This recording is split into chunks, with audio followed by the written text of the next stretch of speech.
Allez, on attaque. Parashat Shemini.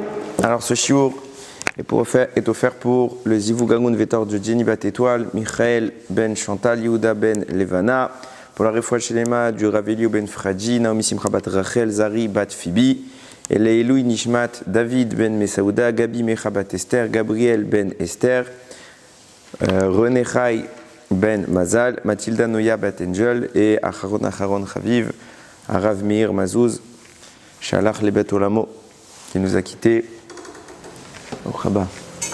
Évidemment, pour tous les Nirtzachim et la libération de nos otages et la Hatzlacha de nos soldats. On a perdu un grand homme. J'écoutais là sur la route le Rishon Etzion, Rav David Yosef, qui parlait. Ça fait heureux celui qu'on parle de lui de cette façon. C'est pas tout le monde qu'on peut parler comme ça de lui. Et Bémet, c'était triste. Bon, qu'il soit Bezrat Hashem Bashamayim, qu'il soit pour nous une source de brachot. Ok, on va rentrer dans Parashat Shemini. Alors, techniquement, le cours n'est pas très long, ok, mais il est compensé par la difficulté. Ok, il est compensé par une grosse difficulté. J'ai hésité à faire le shiur sur ce sujet, mais qu'est-ce que vous voulez que j'y fasse? J'arrive pas à résister, donc c'est sur ce sujet que j'avais envie de parler. J'ai parlé. Après, priez qu'on comprenne ensemble ce shiur. Et Ahmed, c'est pas grave si vous comprenez pas tout. C'est pas dit qu'on va tout comprendre. Mais c'est juste pour montrer quelque chose que je trouve de vraiment important, que ce qui se cache un peu derrière notre Torah. C'est pas juste et je conclurai avec ça, Bezrat Hashem, mais la Torah, c'est pas juste quelque chose de léger. On va voir comment tout est structuré. Shalom Bracha. Tout est structuré, tout est codé dans la Torah de manière tellement précise, il n'y a rien qui échappe. Et en fait, quand on ne s'en rend pas compte, parce qu'on n'a pas les yeux pour voir, personne n'a les yeux pour voir. Mais on a des rabbanim qui nous ont un petit peu décoder le texte et Bezrat Hashem. Regardez, dans notre paracha, on va parler de la cacheroute. La Torah va dire, voici les animaux cachers, voici les animaux pas cachers. Ok? Il y a... Pour l'instant, ça va. Jusque-là, on s'en sort. Il va y avoir 5 catégories d'animaux cachers. Ok? Ce qu'on appelle, j'y reviendrai tout à l'heure, mais les grandes lignes. Behema. Behema, c'est le bétail domestique, tout ce qui est domestiqué. Chaya, c'est des animaux justement qui sont sauvages mais cachers. Après, vous avez Off, les oiseaux. Dag, le poisson. Et Arbé, certaines sauterelles. Tout le reste, pas cachers. Okay, il y a beaucoup plus d'animaux pas cachers que d'animaux cachers. Enfin, ça dépend des parties que des espèces que je viens de citer. Et vous allez voir que cette structure-là, moi ce que je vais essayer de réfléchir, de développer maintenant, c'est d'où elle vient cette structure, pourquoi c'est configuré comme ça, et quel est le mécanisme qui engendre tout ça. Vous allez voir qu'il y a une interaction entre nous et le ciel qui est précise, et j'ai envie de dire chirurgicale. Je lis. Donc Hachem il a parlé à Moshe et à Aaron pour leur dire, ça y est maintenant Aaron à Cohen, on peut enfin dire Aaron à Cohen. Et il va leur expliquer, Daberou el Béné Israël, parlez aux enfants d'Israël, les morts, Zot achaya asher tochelu. Voici les animaux que vous allez manger, Mikol abehema asher alaretz, parmi tous ceux qui sont sur la terre. Le mot Zot, c'est un démonstratif. On pointe du doigt quelque chose. Ok?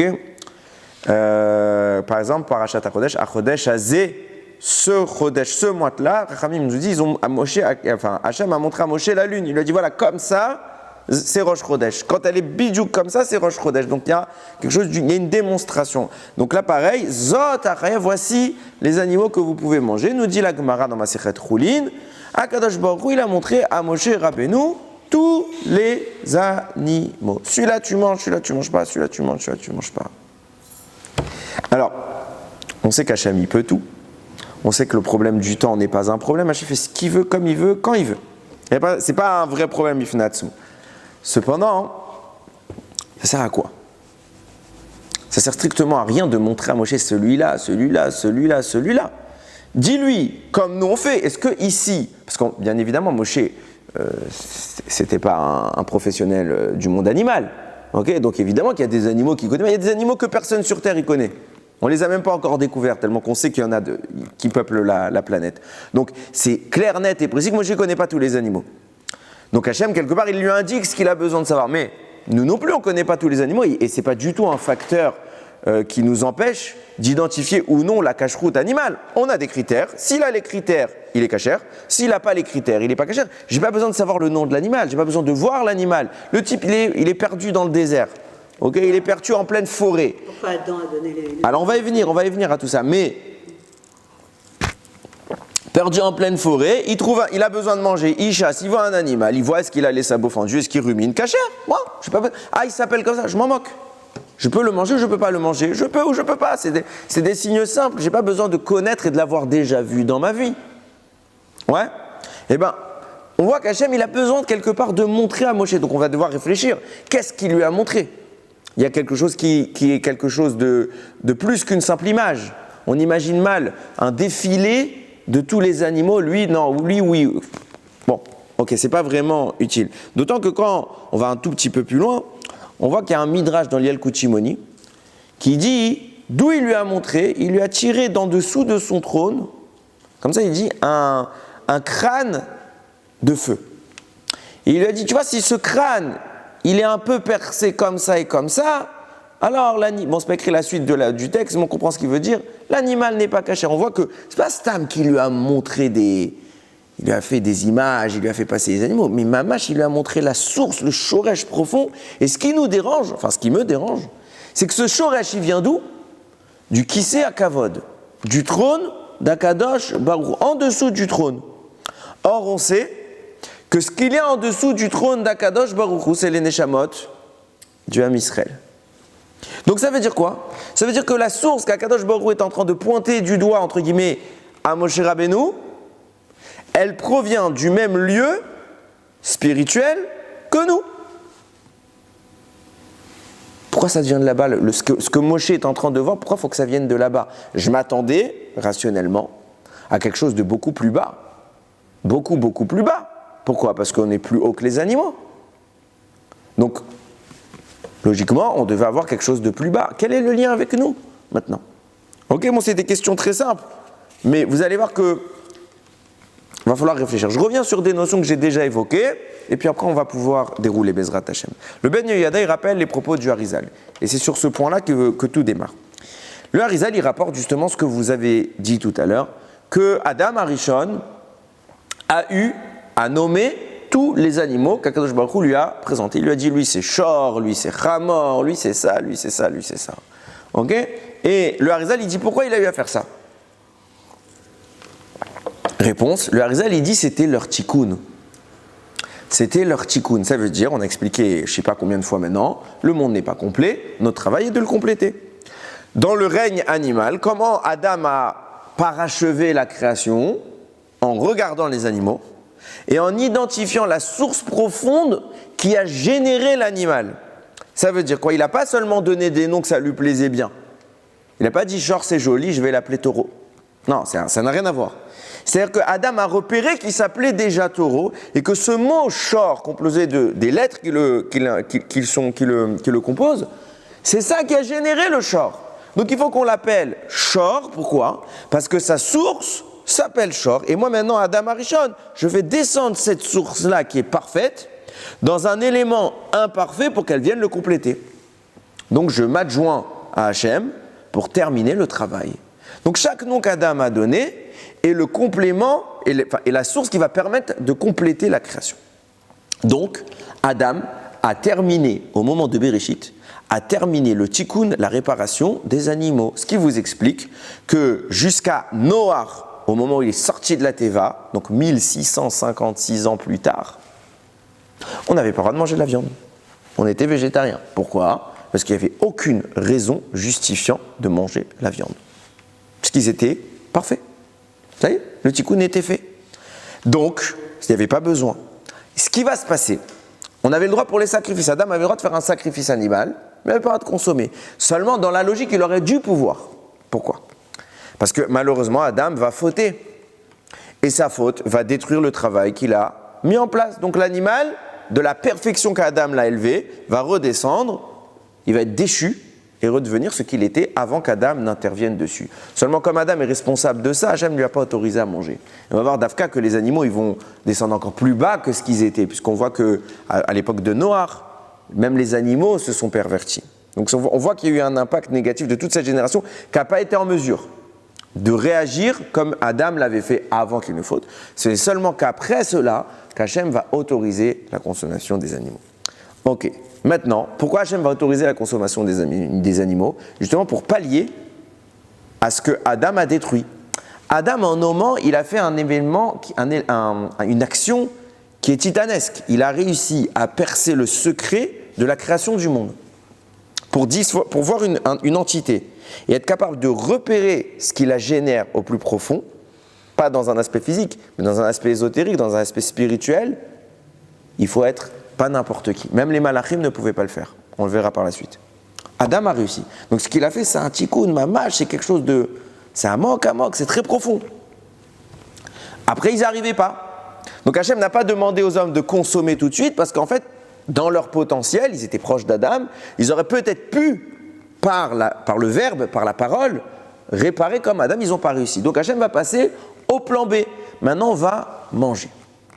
Pourquoi? En mangeant, on incorpore l'animal dans nos fibres, dans notre chair, et quand nous agissons, c'est tous les éléments qui nous composent qui agissent avec nous. Donc, l'animal qui a été ingurgité est élevé au travers de l'élévation de l'homme. Seulement, il faut mettre quand même un bémol. Aujourd'hui, on n'agit pas comme ça, mais à l'époque où ils étaient grands, c'est comme ça qu'ils agissaient. Seul celui qui est capable de se sanctifier devrait être capable de manger de la viande. Pourquoi? Parce que si j'incorpore en moi un élément qui à la base était vivant, c'est pour l'élever. Si moi-même je ne m'élève pas, alors j'ai retiré une vie pour rien. Ça s'appelle un crime. C'était pas permis. C'est permis que parce que je lui offre quelque chose de mieux. Je ne lui offre pas la mort, je lui offre la véritable vie. Mais si quand elle vient en moi, je deviens moi-même une BMA, un animal, parce que je retire mon côté spirituel, je ne fais pas Torah Mitzvot, j'oublie que j'ai une Neshama, alors je ne l'ai rien fait gagner, je l'ai juste tué. Donc, la Gemara dit, normalement, seuls les Talmidei Chachamim devraient être capables de manger de la viande. Alors on n'agit pas comme ça, ça fera peut-être plaisir aux végétariens, nous on n'est pas à ce niveau-là, on fait comme on peut, on essaye de faire au moins comme on peut, on autorise la viande, on n'est pas à l'époque de la Gemara, on autorise la viande, c'est pas sourd, au contraire, si on arrive à faire une mitzvah avec cette viande-là, on a élevé, donc Kedai, à notre niveau Kedai. Ok. Maintenant vient le Ben Yehoyada, et il explique la limite, et il note une évidence de bon sens. Il dit il y a une différence fondamentale entre ce qu'Adam a fait et ce que nous faisons en mangeant. Adam a juste eu à parler, à trouver le nom de l'animal. Nous devons ingurgiter et agir avec lui. Donc on est plus dans l'acte de l'action, dans le physique, alors que lui, Adam, il était quelque chose de beaucoup plus purifié, c'est beaucoup plus léger. Il n'avait pas besoin d'agir directement avec son corps, avec la matière. Pourquoi? Parce que ce qu'il faisait lui est un tout autre niveau que ce que nous faisons nous. Et j'en veux pour preuve. Adam a réussi à faire tout le tikkun, toute la réparation de tous les animaux en quelques instants. Par le mot. Nous, on ne peut le faire, on ne peut consommer que les animaux cachers, donc on doit être resté distant des animaux pas cachers. Donc déjà, on voit qu'il y a une marge. Deuxième point, ça fait des millénaires qu'on fait le travail et on n'a pas fini. Ce que lui, il a fait en quelques minutes. Donc ça montre l'efficacité restreinte de ce que nous faisons. C'est un soin palliatif. Ça veut dire, c'est vraiment pour remplacer autant que faire se peut. Alors oui, on peut manger, mais il y avait beaucoup mieux. Ok?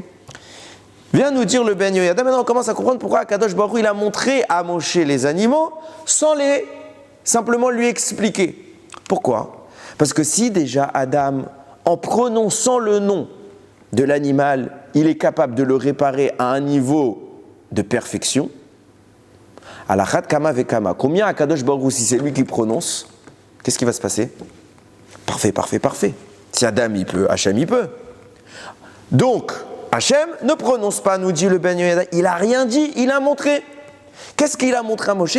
Ce shoresh profond qui constitue l'animal, il ne l'a pas prononcé. Nous dit le Ben Yehoyada, Moshe a juste vu. Et c'est pas genre qu'il lui a montré les animaux.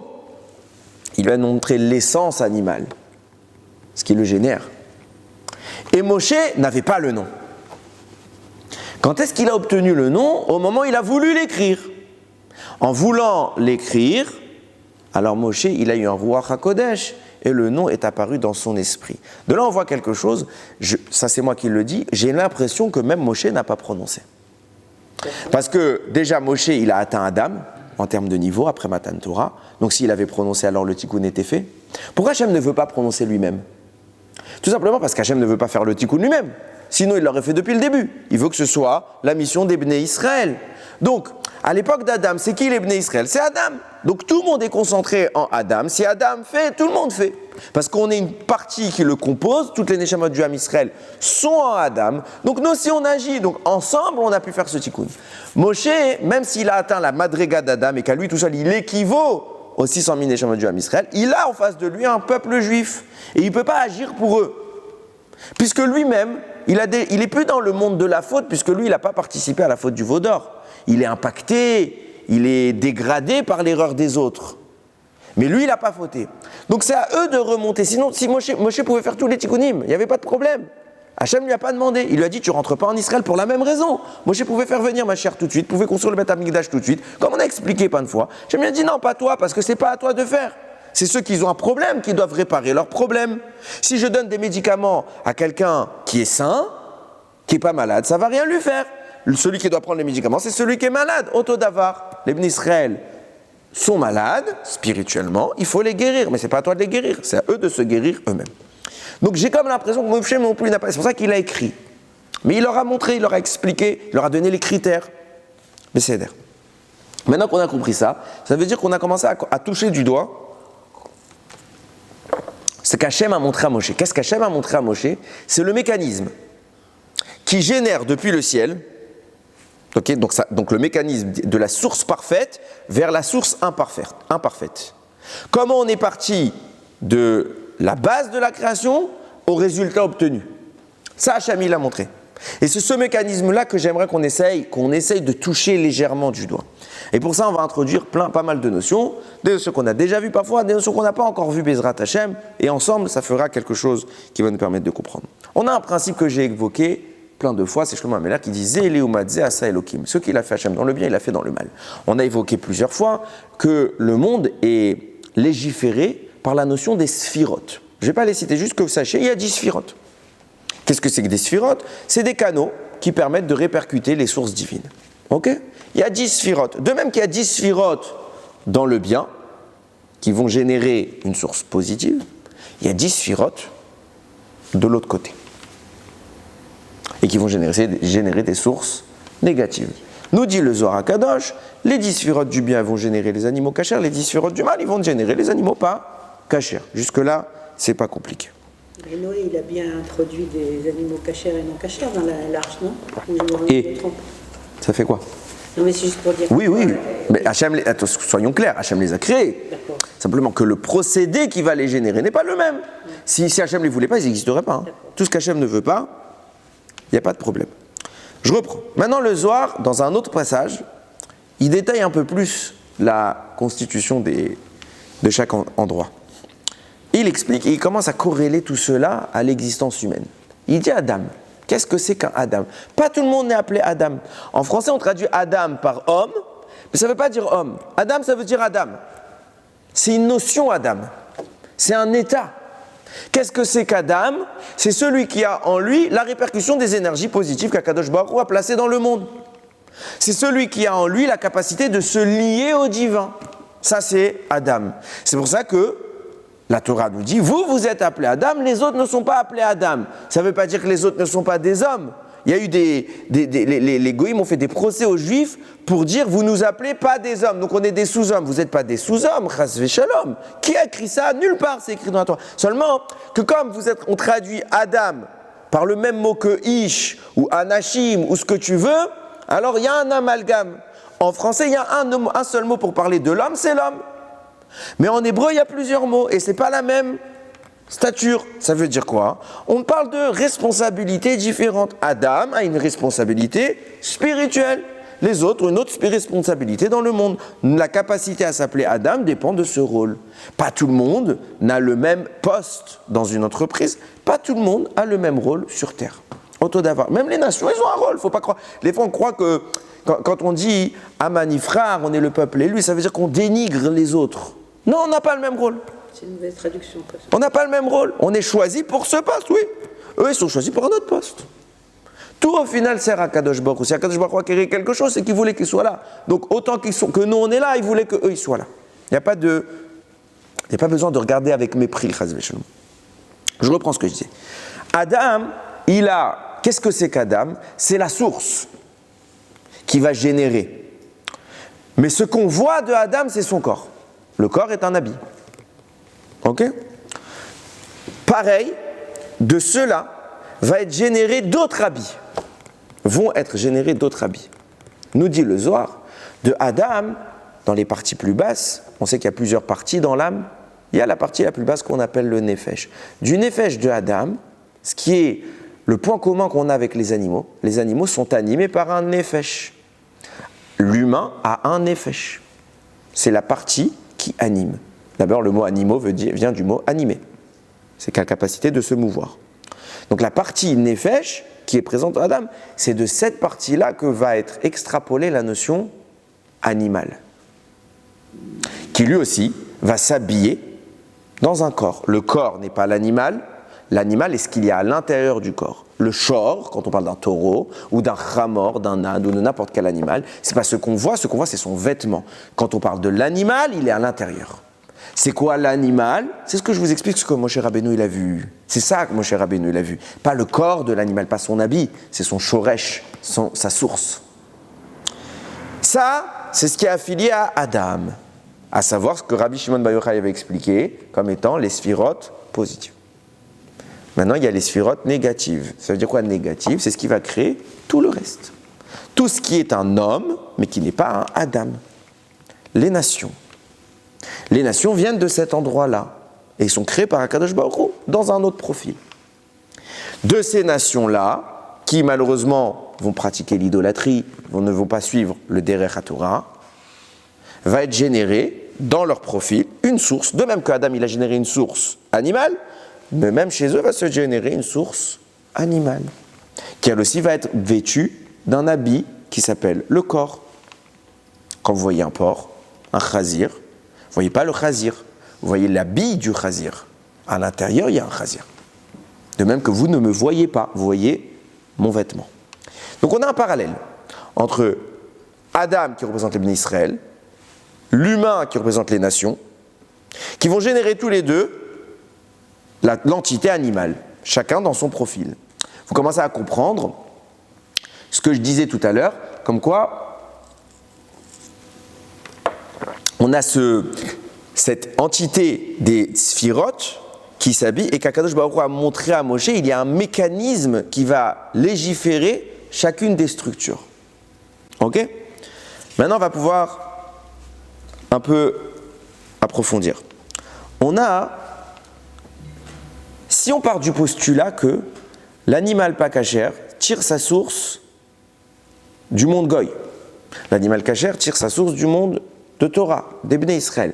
Vous comprenez l'impact que ça a de manger pas kasher? Ça veut dire que vous introduisez en vous une source de vie, puisque lui aussi il vient d'une source de vie, qui est étrangère.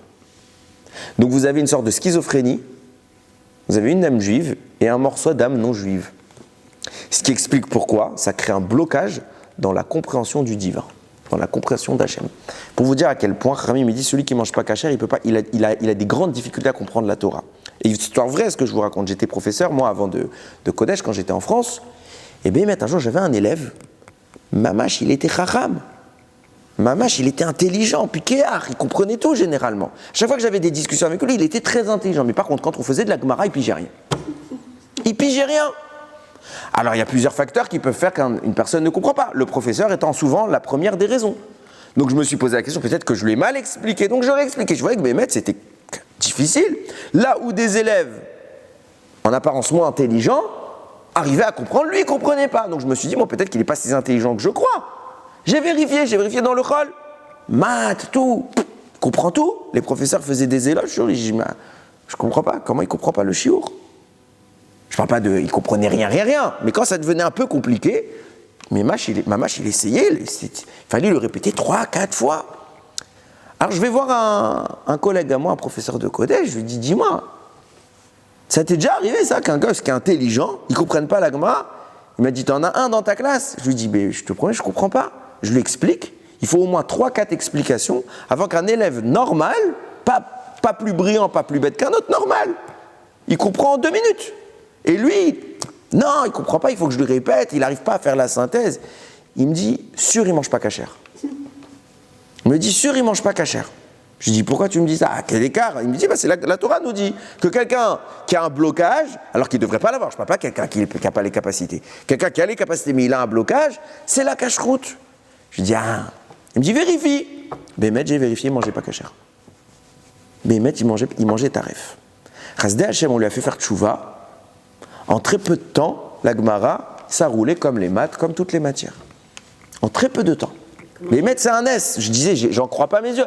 À Kedekar, quand Ramim y parle, c'est pas Stam. Nous, on y croit à distance. Non, c'est Mamash, c'est là. Chasdei Hashem, je reviens à mon sujet. On comprend d'où vient le blocage. Pourquoi? Parce que si tu commences à devoir appréhender des notions qui ne sont pas de ta source, bah, t'es pas fait pour.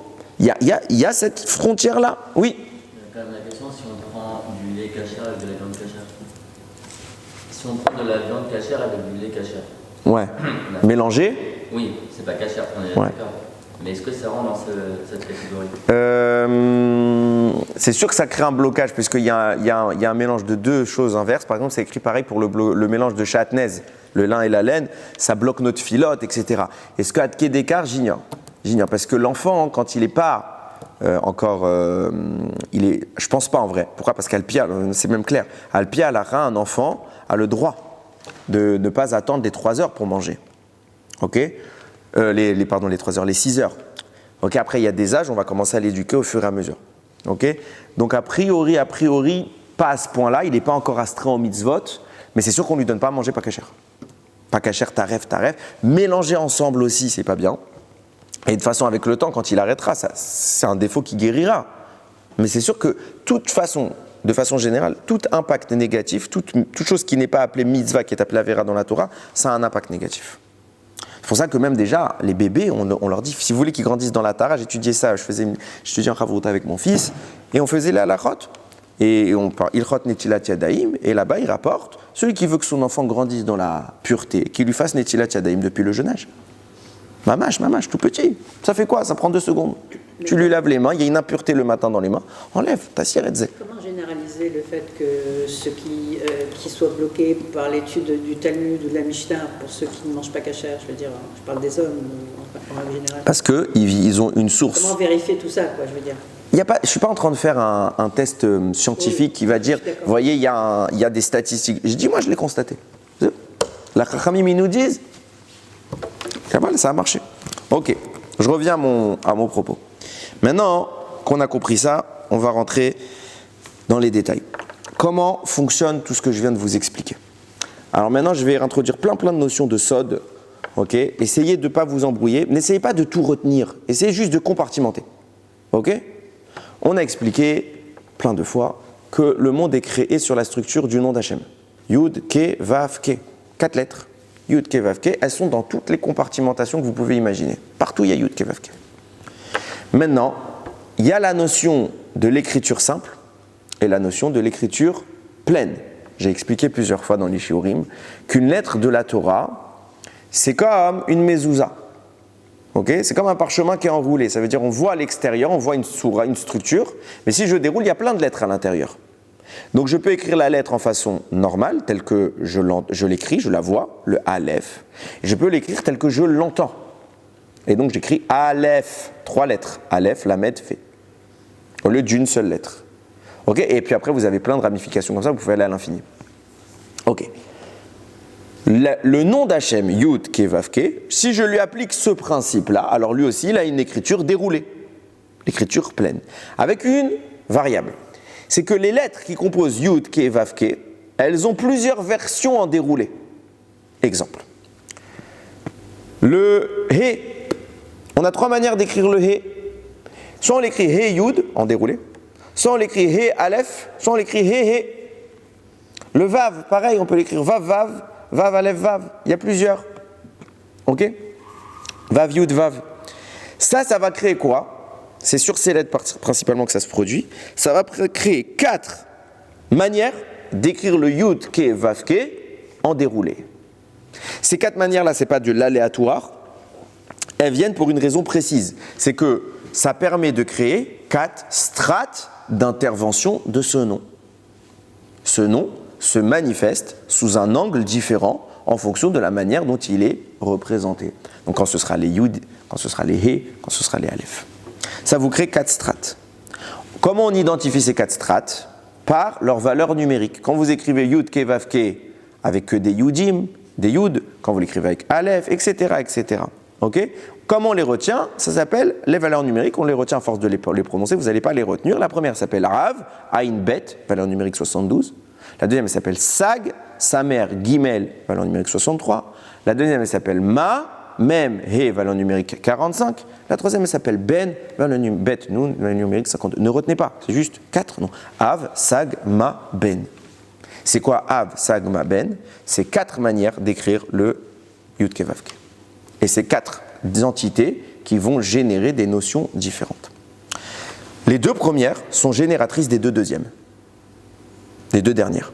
Ok? Donc vous avez Av et Sag, ils vont profiler Ma et Ben. Donc nous, notre travail, c'est de parler plus de Ma et de Ben plutôt que de Av et de Sag. Pourquoi? Parce que s'ils sont génératrices, c'est qu'elles sont déjà plus proches de la perfection. Nos parents sont déjà plus aboutis que nous quand nous naissons. Qu'est-ce qu'on doit faire? On doit s'occuper de l'enfant pour qu'il devienne grand. Une fois qu'il devient parent, lui aussi, il s'occupera de l'enfant. Donc ce qui est généré a besoin qu'on s'occupe de lui. Nous, notre travail, c'est de s'occuper de Ma et de Ben. On va donc définir qu'est-ce que c'est que Ma et qu'est-ce que c'est que Ben. Ben, c'est la notion de notre monde avec ses défauts. Il n'est pas complet. Donc le Ben, c'est le monde à réparer. Ok? Ma, c'est le monde qui vient réparer. Ça veut dire qu'on va combiner Ma avec Ben pour qu'il y ait un complément et qu'on ait un bloc structuré qui tient la route.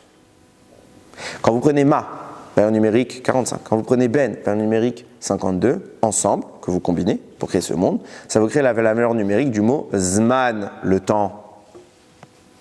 Le temps. La notion du temps est la fusion de ces 2 notions. Ça crée une dimension, un espace temporel dans lequel l'homme peut agir. Ok? C'est pour ça qu'on assimile en histoire, et c'est pour ça que c'est dans ce temps que c'est une sorte de bulle qui est apparue, une bulle temporelle dans laquelle on agit. Une fois qu'on a terminé, Ma et Ben ont terminé leur configuration, alors ce temps sort du temps. On devient dans une autre dimension, on échappe à la matière, on échappe au temps. Très bien. Ça, c'est le premier point. On a Ma, on a Ben. On a dit que Ma est le réparateur. Ben est le monde à réparer. Qui dans le monde va agir pour réparer? L'humain. Adam. Adam. C'est pour ça que Adam, valeur numérique 45. Comme Ma, c'est la notion réparatrice qui intervient pour configurer.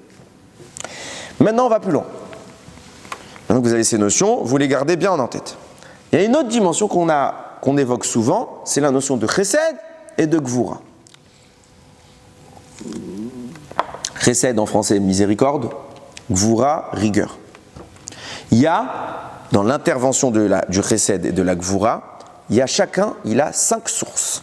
5 sources de Chesed, Chamisha Chasadim, Chamisha Gvurot, 5 et 5. Chaque source, c'est un nom d'Hachem, puisque le nom d'Hachem, il est partout. Donc vous avez 5 fois Yud Ke Vav Ke dans le Chesed, 5 fois Yud Ke Vav Ke dans la Gvura, dans la miséricorde, dans la rigueur. Pourquoi il y a 5 et 5? Parce que l'objectif, c'est de faire une fusion des 2, pour que la rigueur soit atténuée par la miséricorde, et qu'on ait un mitouk, quelque chose d'adouci. Ok, mitouk adin. On vient adoucir la rigueur. Vous avez 5, 5. C'est bon jusque-là? Quand je combine un Chesed, Yud Ke Vav Ke, je le combine à une Gvura, Yud Ke Vav Ke. Ouais?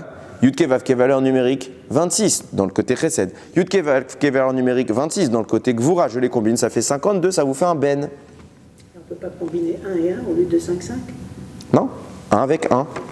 Non, je veux dire... 5 Chassadim avec 5 Gvurot, parce qu'il y a une raison à ça.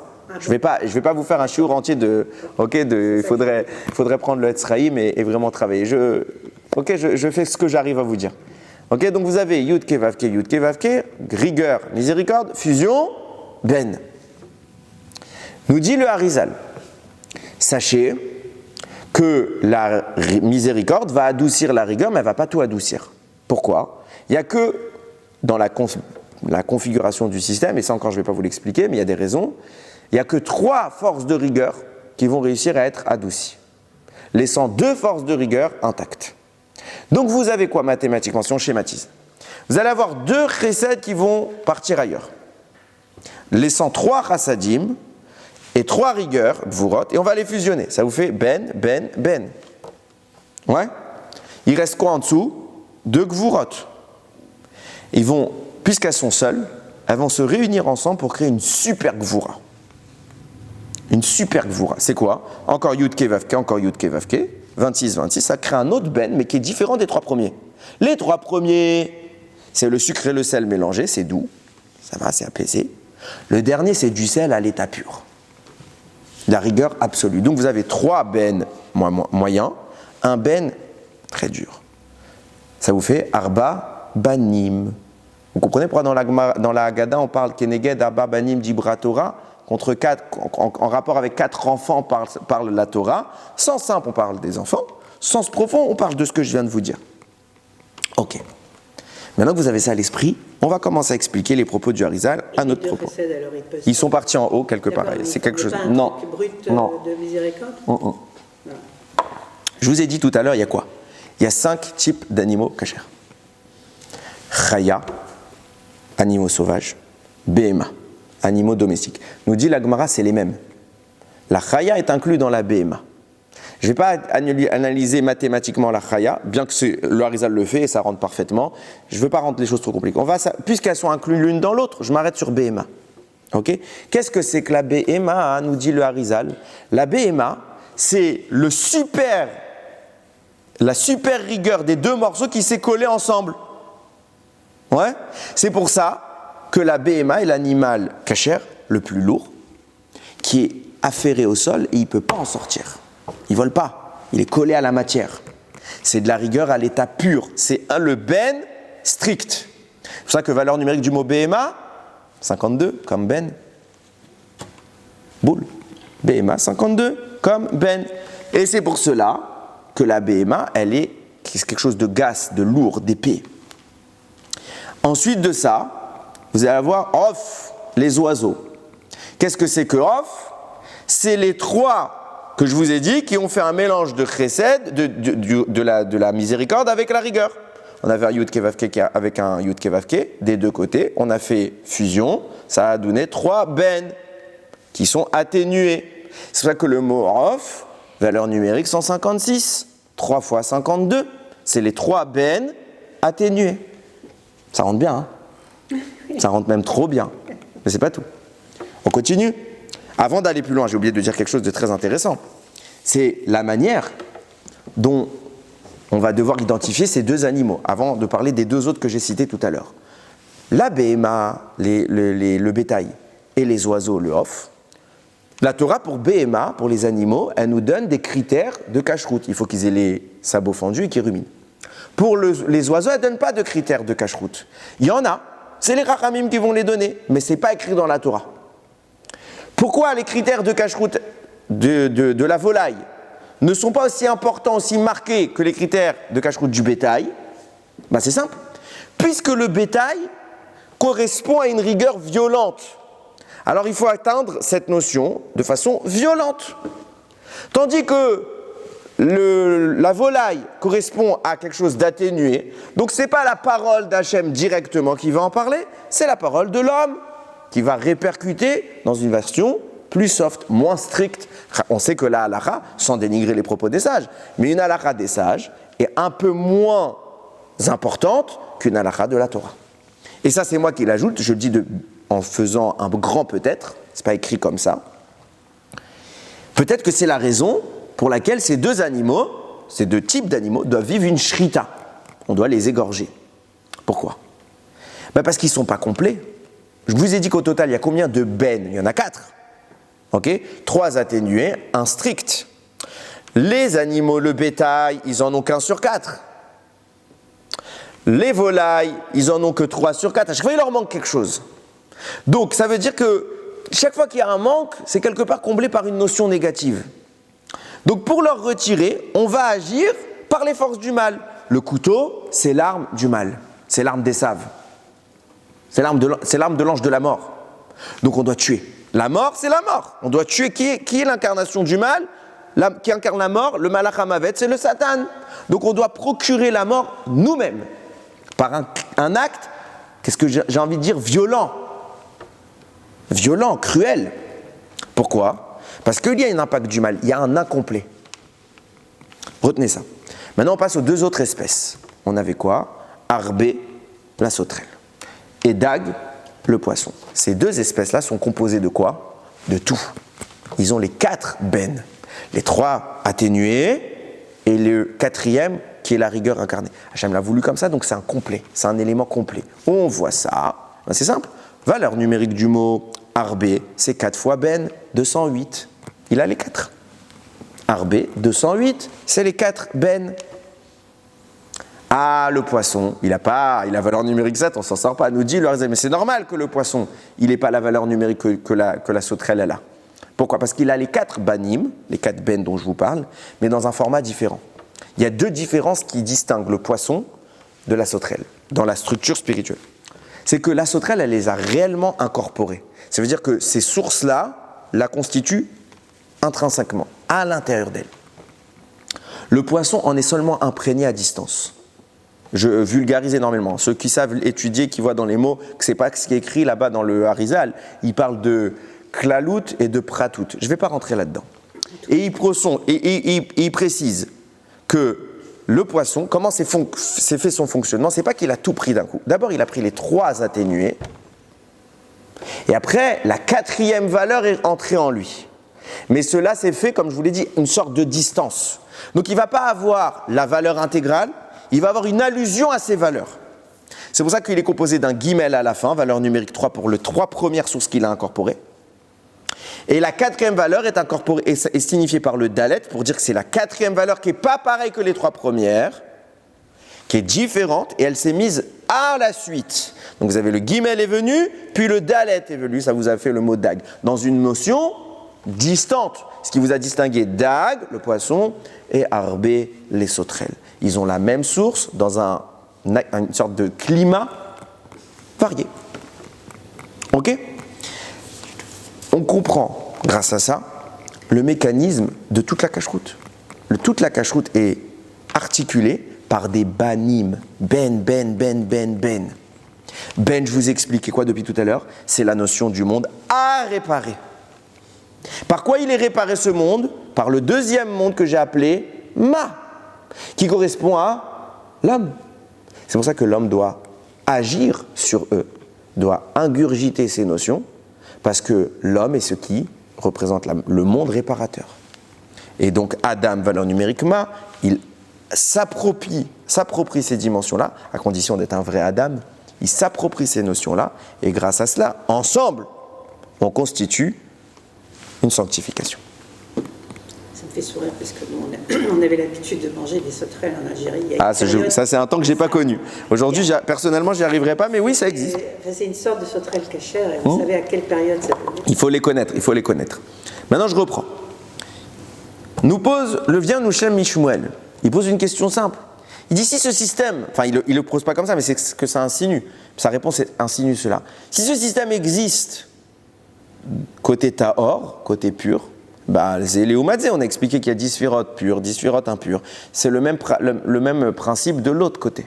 Donc on sait que dans le règne animal pas cachère, pas Tahor, pas pur, c'est le même principe qui est mis en place, sans qu'on puisse le détailler, parce que le Harizal ne nous a pas nécessairement révélé tout ça.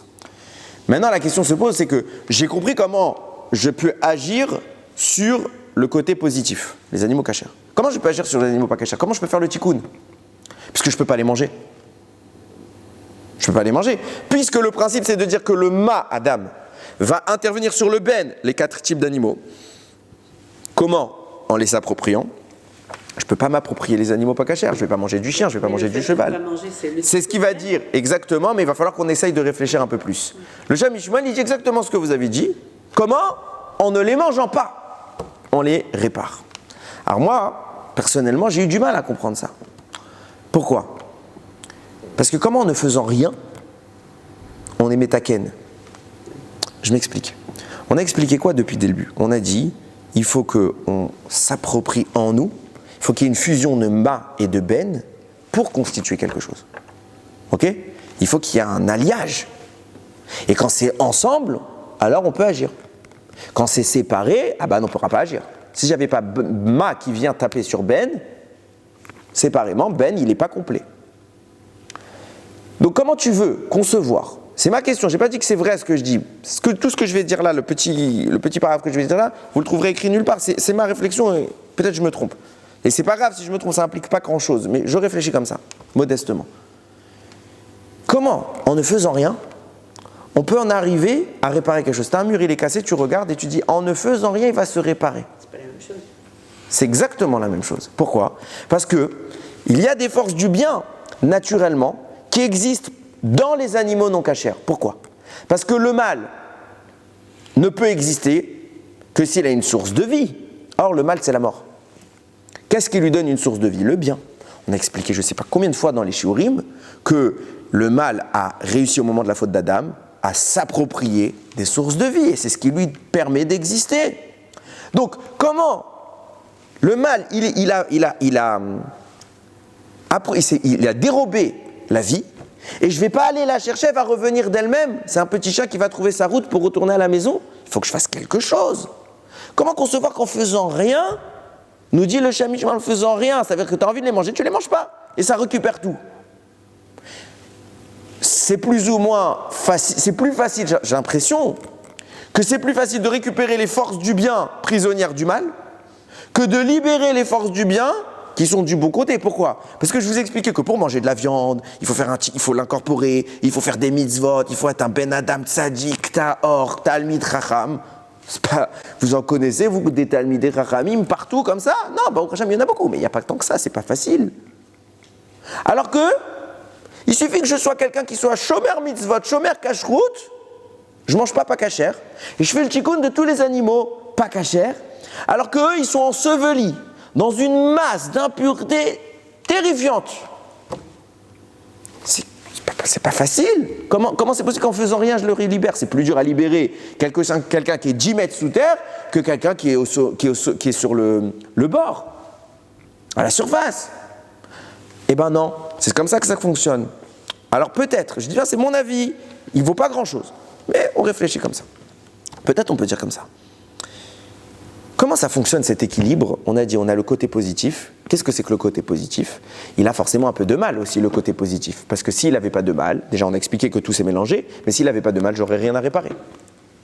C'est pour ça que je l'ai expliqué tout à l'heure, qu'on doit tuer l'animal. Et d'ailleurs, j'ai oublié de vous le préciser, ça me fait penser. Le poisson et la sauterelle, on n'a pas besoin de les tuer. On les laisse mourir, on n'a pas besoin de faire un acte pour les tuer. Violent. Un poisson, vous le sortez de l'eau, vous pouvez le manger. Tout seul. Il n'y a pas d'acte de couteau. Bon, après, il faut le cuisiner. Mais le poisson, sa mort naturelle, c'est cachère. On ne va pas le manger vivant, mais sa mort naturelle, c'est cachère. Pareil pour la sauterelle. Pourquoi? Parce qu'ils sont complets. Ils ont les 3 bennes et le 4e ben. Ils sont complets dans leur fonction. Il n'y a pas besoin d'intervenir pour enlever une source négative. Maintenant, je reviens à ce que je disais. Puisque même eux, ces poissons, ces animaux cachers, ils ont forcément une source négative puisqu'on doit les réparer. Donc on va faire un ratio, on va inventer 90% bien et 10% mal. À l'inverse, les animaux pas cachers, c'est l'inverse. 90% mal, 10% bien. D'où il vient le bien? D'où il vient le mal? C'est simple. Puisqu'au moment de la faute, au moment de la création, tout ce qu'on doit réparer, c'est quoi? C'est qu'on a une sorte de parallèle qui se fait entre la source positive issue de Adam avec les animaux cachers, la source négative issue du monde goy avec les animaux pas cachers, et on a un croisement au milieu qui fait qu'il y a un mélange du bien et du mal, chacun a pris de l'autre.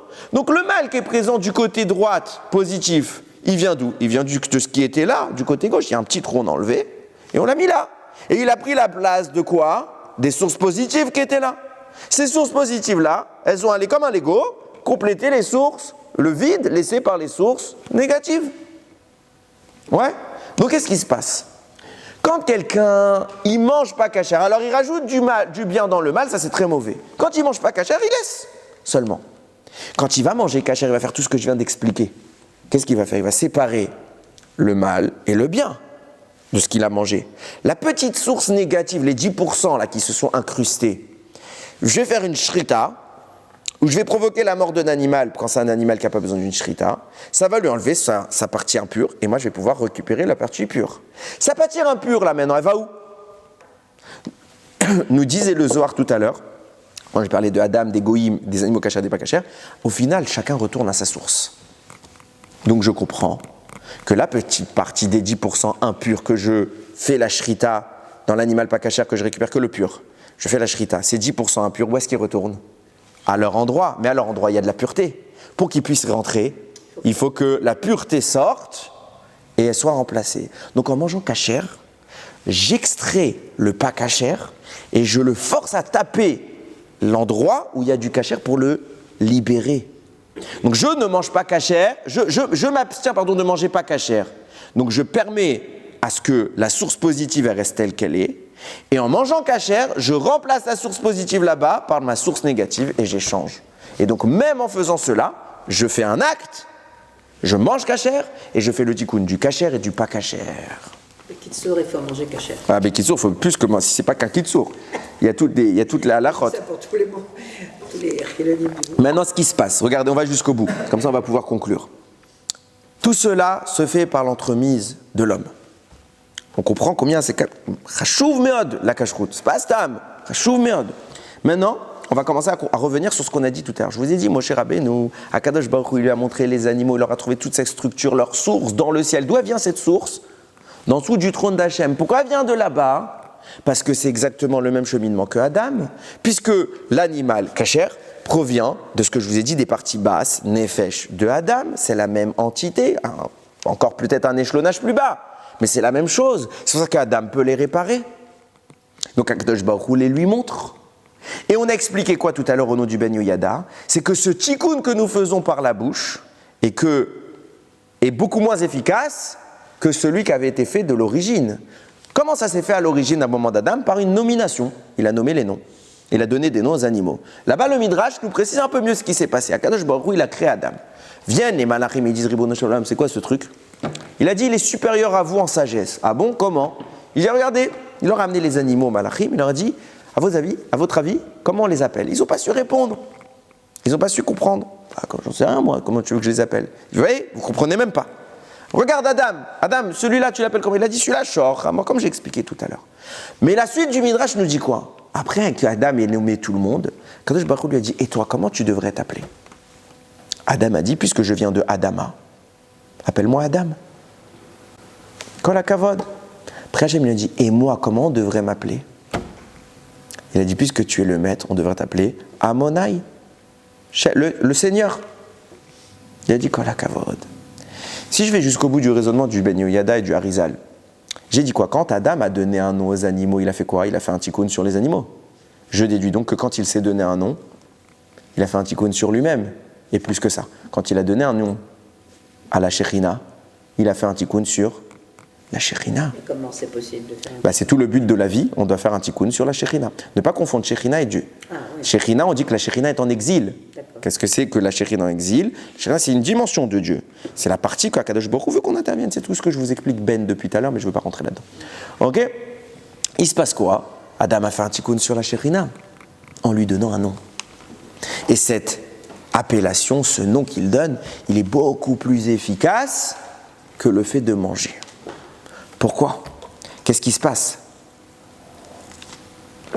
C'est simple.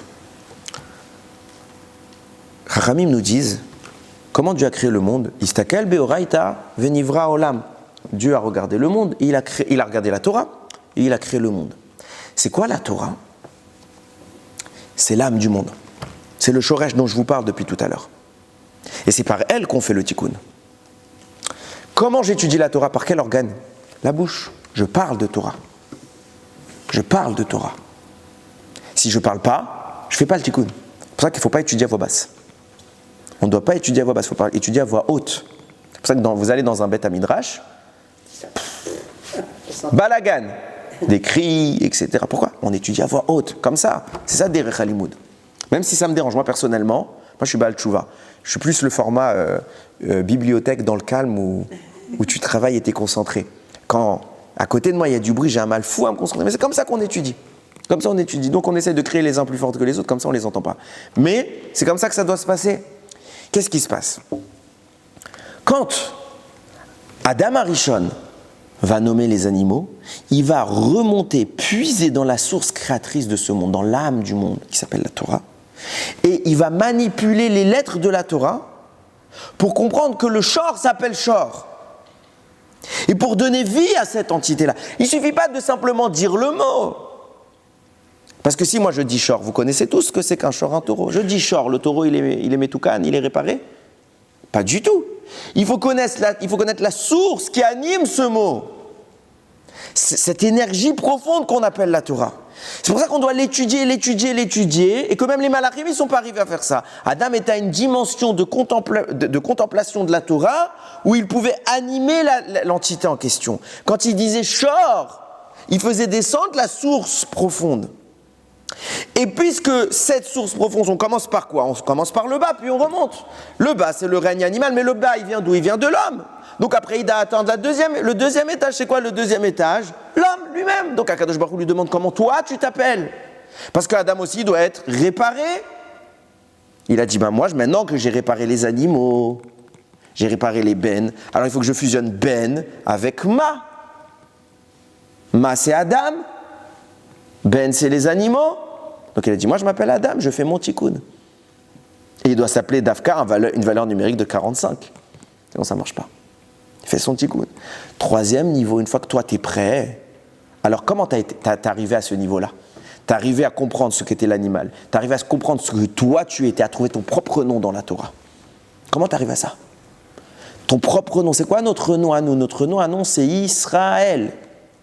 Nous disent Rachamim Israël, c'est l'acronyme, c'est les initiales de quoi? Yesh, Shishim, Ribo, Otiot, la Torah. Il y a 600 000 lettres dans la Torah. Il n'y a pas 600 000 lettres dans la Torah. Il y en a moitié moins. Pourquoi on nous dit qu'il y a 600 000 lettres dans la Torah? Le nombre de 600 000, ce n'est pas les nombres de lettres de Torah, c'est le nombre de Neshamot. Et pourquoi on te dit que dans la Torah, il y a 600 000? Parce que ta Neshama, elle vient de la Torah. Donc quand toi, tu arrives à une dimension de Limud Torah, de perfectionnement dans l'étude de la Torah, tu trouves ta source à toi. Et puisque tu as trouvé ta source à toi, tu peux la nommer, tu peux t'appeler Israël.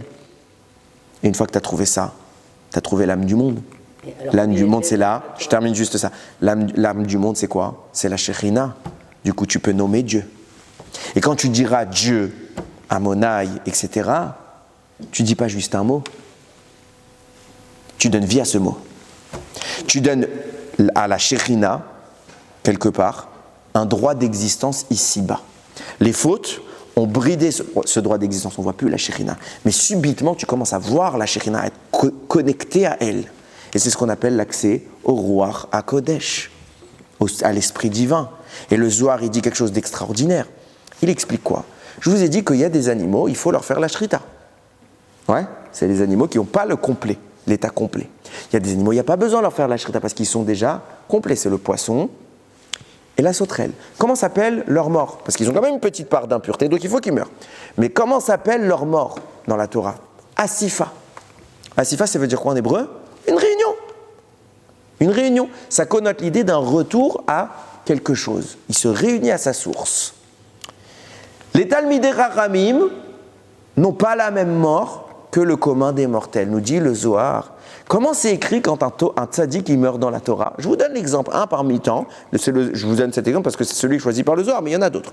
Yaakov Avinu, Parashat Vayechi, il est niftar. Vaïkva, Vayeasef, El Hamav. Il a péri et il est retourné à ses pères, à son peuple. Vayeasef. Il n'y a pas écrit qu'il a été. Ce mot-là n'est pas employé pour d'autres. Pas employé pour tous les Bnei Israël qui sont morts dans le désert. Non. Vayeasef, c'est pour qui? Les Talmidei Chachamim. Parfait. Yaakov Avinu, Tzadik Gamour. Vayeasef. Pourquoi Vayeasef? Il a la même mort que le poisson ou que la sauterelle, que ça s'appelle une asifa. Ça veut dire quoi? Il n'y a pas de couteau pour le tuer. De là, tu apprends, nous dit le Zohar, que quand un Talmid Racham, il s'en va, un Tzadik Gamour, il s'en va, le Satan ne vient pas avec son glaive pour le tuer. Comment quelqu'un il meurt? Vient le jour de sa mort, vient le Satan avec son épée, il le pose sur la tête et il frappe. Quelque part, il décapite de façon symbolique. Il décapite et la Neshama s'en va. On a besoin de l'arme du mal, du Satan. Le tzaddik, il n'y a pas d'épée pour le frapper. Il suffit qu'il quitte ce monde et il est quoi? Il est connecté à la Shekhinah. Pourquoi? Parce que puisqu'il a fait le tikkun au niveau de ce qu'il a consommé, donc il a ben. Puisqu'il est lui-même metoukan, il a fait son propre travail. Il a baigné dans la Torah toute sa vie. La Torah est comparée à l'eau. C'est le monde, l'environnement dans lequel vivent les poissons. Donc il est comme le poisson, il n'a pas besoin qu'on le tue avec un couteau. Donc qu'est-ce qui se passe? Le couteau de l'ange de la mort, je parle. Qu'est-ce qui se passe? Il a fait son tikkun, il est connecté à la Shekhinah. Comment il meurt? Ce qu'on appelle Neshika. La Shekhinah vient, elle l'enlace et il s'en va. C'est ça la connexion qui se produit. Pélé Pélaot. Tout ce qui est en train d'être expliqué ici, c'est le fonctionnement. J'ai essayé, du moins j'espère que vous avez à peu près compris ce mécanisme. Alors je sais que ce que je viens d'expliquer, c'est pas pachout. Alors je me suis posé la question, est-ce qu'on doit faire, est-ce qu'on ne doit pas faire? Je pense que oui. Pourquoi? Parce qu'en fait c'était tout l'objectif de ce shiur, c'est ça. Béhémet, on croit que la Torah, c'est un code de bonnes mœurs, de bonnes attitudes. Mais il y a une pnimiout, il y a une profondeur. C'est pas stable ce qu'on fait. C'est pas stable. Il se passe tellement de choses derrière ça que Hachem, il n'a pas révélé tout de suite. Il n'a pas voulu être droit au but. Pourquoi? Parce que c'est pas accessible comme ça pour quelqu'un qui est impur. Donc il a laissé au temps. Il a laissé le temps, le zman, le temps que Ben et Ma ils fusionnent bien. On a laissé du zman et que on puisse accéder. Mais Baruch Hashem, nous on a un srout. Nous, petits que nous sommes, on a le mérite de toutes ces générations qui nous ont révélé tout ça. Pourquoi on reste derrière la porte toute notre vie et on ne voit pas ce qu'il y a derrière? Il faut rentrer un moment. Il faut rentrer. Il faut travailler. Vous vous rendez compte ce que vit un tzaddik? Ça ne fait pas rêver ce que vit quelqu'un qui étudie, qui connaît, il vit Hachem, il voit Hachem, il sent Hachem, il respire Hachem. Enon milvado, il n'y a rien d'autre que lui. Et on passe notre vie à quoi? À faire des rituels. Motzai Shabbat, je suis rentré très tard. J'ai cru que ma femme elle allait m'achever. Elle est en train de Baruch Hashem préparer la mimouna. J'ai dit elle va m'achever. Parce que pourquoi? Parce que Sfirat HaOmer, quand tu fais les kavanot, c'est long. Alors quand tu fais les kavanot et que tu as fait une semaine, c'est très long. Donc j'ai pris du temps. Mon fils, il a été voir le Rav qui était équipé avec nous, qui lui écrit cette filine. Et ça m'écoubale ce Rav. Et du coup il lui dit, Rav, est-ce que mes tefilines ils sont prêts? Alors le Rav il lui dit, non, puisqu'il y a un inyan, on ne peut pas faire les kavanot pendant le Homer. On fait que les kavanot de Sfirat HaOmer, mais toutes les autres kavanot, on ne les fait pas. Et comme lui, il écrit les tefilines avec les kavanot de Kabbalah, il dit, je ne peux pas te les faire maintenant, je te les fais tout de suite après Shavuot, t'inquiète pas, il me reste pas, et ça sera rapide, il n'y a pas beaucoup. Et donc il voulait il m'attendait le Rav pour me répéter ce qu'il a dit à mon fils, pour être sûr que mon fils, il répète pas des bêtises, hein. Même si c'est mon fils, c'est encore un gosse. Alors il m'a attendu, et à la fin, du coup, on a discuté. Et il disait, il y avait des gens qui nous écoutaient, il dit, mais Rabotai, vous prenez votre loulav à Soukot et vous faites une chorégraphie comme ça.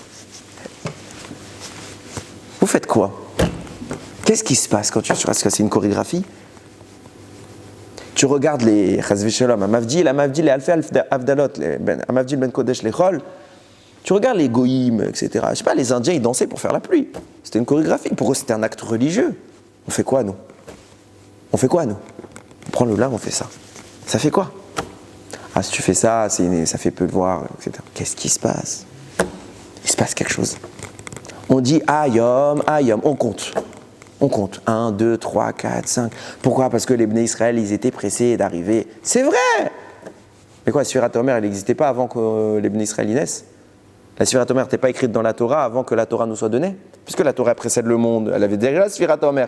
Alors qui était pressé de compter? On compte quoi?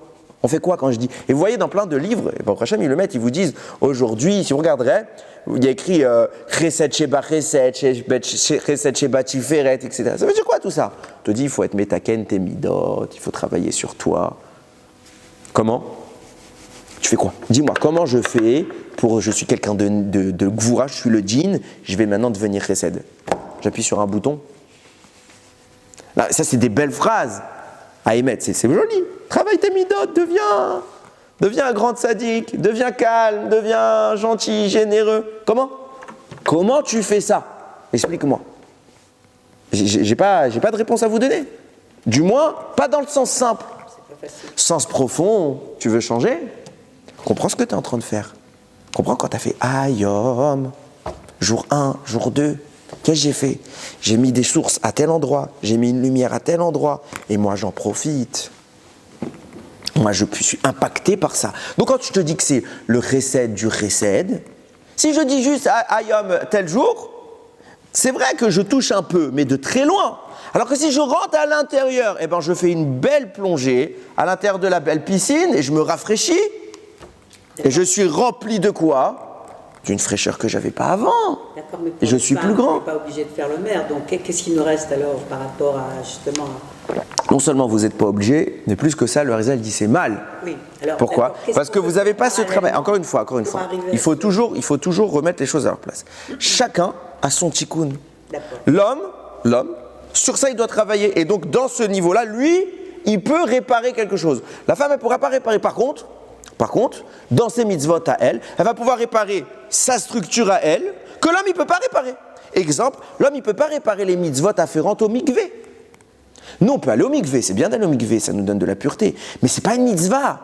Ce n'est pas du tout une mitzvah. C'est une bonne conduite. C'est profitable. Vous avez une mitzvah. Quand vous faites le mikvé, vous avez quelque chose. Quand vous faites Adlakat Nerot, plus les femmes que les hommes, vous avez quelque chose. Quand vous êtes Snuot, vous avez quelque chose. Nous, on n'a pas ça. Ah, mais ce n'est pas les mêmes mitzvot, ça a l'air plus sympa ce que vous faites. Demandez à un homme qui étudie la Torah. Je ne parle pas d'un homme qui vient par-ci par-là à un cours. Un homme qui étudie la Torah. Combien c'est épuisant à choisir en termes de fatigue? Je préfère être Tzniut. Aïmet, je parle en tant qu'homme. Je sais que toutes les femmes qui vont voir le cours vont dire ah, ça c'est vraiment un typique d'un mec qui parle. Non, à choisir de mon point de vue. Je préfère être Tzniut. Pourquoi? Parce que je ne comprends pas ce que c'est que la Tzniut. Ça m'a l'air plus... Pour vous, à l'inverse. Ce que nous on fait, ça vous a l'air plus intéressant, plus sympathique. Non, c'est question de... Parce que l'herbe elle est toujours plus verte ailleurs. C'est tout. L'herbe est toujours plus verte ailleurs. Chacun est ce qu'il est.